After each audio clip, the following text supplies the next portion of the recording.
Look what I found. Nakakita ko ng kuliglig. Tawag po niyan sa amin dati sa karera. Sa Quezon, kuliglig. Ginagawa po siyang transportation na ano, yon, sasakyan. Wow, ang ganda.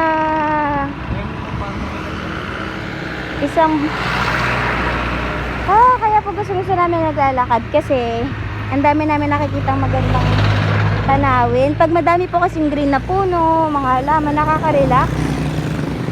Kaya kami ngayon ay mga plantito at plantita na, ayan. Para magkaroon ng mga green doon sa tinitirahan namin.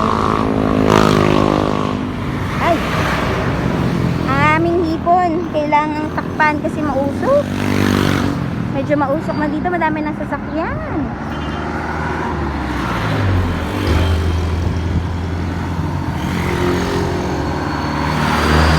Sige po, tatawid muna kami. Bababa ko muna to, baka masagasaan ako. Mamaya na lang po ulit.